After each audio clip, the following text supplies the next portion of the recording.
Well, it's time to bleed a master cylinder. And I got this from my little brother's tools. I needed this. These are all the bleeders throughout all of time that they don't give you when you buy a master cylinder now. I always used to borrow these from him too. So anyway, all that does is it helps me bleed a master cylinder the old-fashioned way. Like this. I love you, Adam, wherever you are, man. I make this video for you. Doc's Pontiac Garage. Not one of my most exciting videos, but bleeding a master cylinder in memory of my late little brother, Adam Weisbaum. Love you, bro. Alright, Doc's Pontiac Garage. We're bench bleeding a master cylinder the old-fashioned way. They used to give you these nice fittings and these nice hoses to bleed this. In today's world, they give you something like that. You're supposed to, I don't know what you're supposed to do. These are the fittings you want to use. Anyway, catch you. So when bleeding these master cylinders, you have to have a screwdriver in the back. You have to have the lines submerged. And what I liked about these old styles is you'd be able to see through it. So then you pump on it. Okay, and as you pump on it, you can't see it now, but those lines are full with very minimal bubbles in them. And the reason is because I've submerged the lines and I've pumped this all the way front to back. See how there's just very little bubbles? You can actually see one coming around. See how it goes back into the reservoir? You see that? And then you pump it. And you should really do this with all master cylinders at first because it gives you the best brake pedal. Remember, you want to always start. Anyway, Doc's Pontiac Garage. Bleeding my master cylinder dual reservoir with the old school fittings, the old school hoses, like the olden day. I don't know why they don't sell these anymore, but they don't. Anyway, I hope you like my video. Always bench bleed your master first, then continue on with your system. Doc's Pontiac Garage, we're clocking the elbow fitting coming out of the Willwood. I find that if you clock it, I think like this, on a little bit of an angle coming out, if you can see that, it keeps it away from the control arm in the collapsed position. And then when it's all the way out, it's pretty good as well. Anyway, that's where I put it, right about there. I don't know if you can see that. Okay, Doc's Pontiac Garage, clocking the Willwood brake hose, hoping I'm making more than I'm breaking. Okay, be careful, folks. It looks like the right side caliper will only let me clock it to there before it locks up, and I'm not going anymore. Still keeps it away. Let's see. Yeah. Still keeps it away from the upper control arm. You can adjust your coilovers. You'll be all right there. So on the right side, be careful. I would only clock it to that position because it locked up on me and I wasn't breaking that off in there. It's not going to make a difference if they're a little bit not clocked right. As long as your hose is away from the control arm and, you know, I didn't see one picture of these hoses, but folks, if you're going to install them, just be careful. Try to keep your eyes open and do the best you can. But that's what I came up with. Anyway, Doc's Pontiac Garage, clocking the Willwood brake hoses. All right. Hope I'm doing my justice. Also, don't forget to hold that bottom nut and make sure that you always hold the other side. In other words, I put a 7/16 wrench as I was tightening that fitting. I put a 7/16 wrench here to hold that before I tighten that coupler fitting. That way it takes all the stress off the fitting.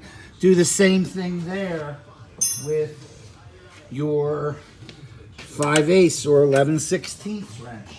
Don't forget to hold the nut when you're doing the final lockdown. Like that. It'll take the stress off the fittings And then that way you can really lock them up good and tight and you shouldn't have any leaks. Okay? Thanks. Doc's Pontiac Garage with some tech tips on how to lock up your fittings. Hopefully these brake hoses are really durable and they'll be good for years and years of use. Talk to you soon. Catch you.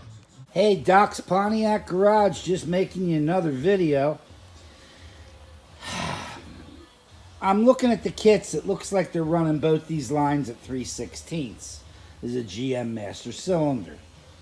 Now again, the GM Master Cylinders I'm putting on of today are that same reservoir system. Don't know if it matters, but GM made one line thicker than the other. Probably because this back reservoir is bigger. Oop, I take that back. That back reservoir is smaller than the front. How about that? The one you're working on, both are the same size. Meanwhile, that fitting and this fitting make that reel. And I think I'm going to go make a rear line before I close. I don't know. Probably don't have to. Again, like I said, do what you want. But the problem is you got to use the factory fittings from GM.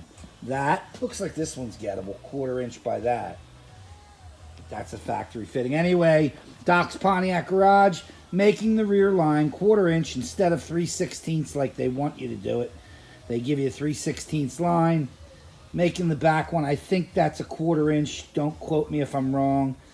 Yeah, I think it's 1/4 inch. 3/16, 1/4 inch, 5/16, 3/8. Anyway, rear brake hose line, 1/4 inch. Going to make it from those two fittings with black onyx. Okay, Doc's Pontiac Garage. The rear proportioning valve line. Use the bigger fitting. I know I told you to use a shorter fitting than that, but if you use that longer one like that instead of the shorter one, it'll help you screwing it into the proportioning valve because it's pretty tight down there. Also, I'm finding this is the best steel line to use. It's the black stuff. It's not really black coated, but also Martin Quarrens. Also, I find that doing this in the vise, the double flare, works out a lot nicer than if you do it on the car. So, form your line the best you can. Use the long barrel for the, guess this is the rear brakes. And that'll help you screw in the proportioning valve better. Also, when I go to double flare this, I'm going to do it when it's in the vise, when it's out of the car. It's a lot more accurate, I think, that way. Anyway, setting up the rear brake line from the master cylinder down to the proportioning valve. Use the long fitting. It'll help you. Doc's Pontiac Garage. Hope I'm helping more than I'm hurting. Pre-made 66 and 7 backline power disc brake. Rear master cylinder to proportioning valve. Two reconditioned fittings. They're actually the same fitting. For the 3/16 line, I'm going to do it factory. Anyway, that's how they came out. They look pretty good. I've been doing this on the car all these years, and I find it's better to flare in a vise. I don't know, I get a much better connection. I've done it, but my wrists are killing me. Anyway, flare your double flares in a vise. Makes it a little easier. It's really secure this way. Anyway, making the front brake line from proportioning valve to master cylinder. Pontiac, GM, Chevelle. It'll work for all of them. Factory fittings. Reconditioned and cleaned up from a man, Joe Brink. So, anyway, kind of doing things twice, but I don't like what they gave me. Alright, so quick tech tip. Gotta use nylon PFT tape on those elbows. This one didn't leak without it. This one leaked like a sieve.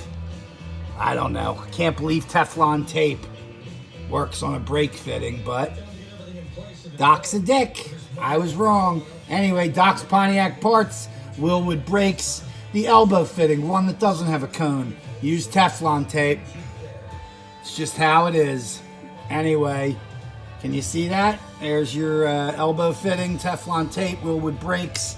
We do have brakes. Now we're just sending you this video. Doc's Pontiac Garage. Like me if you like me. Catch you.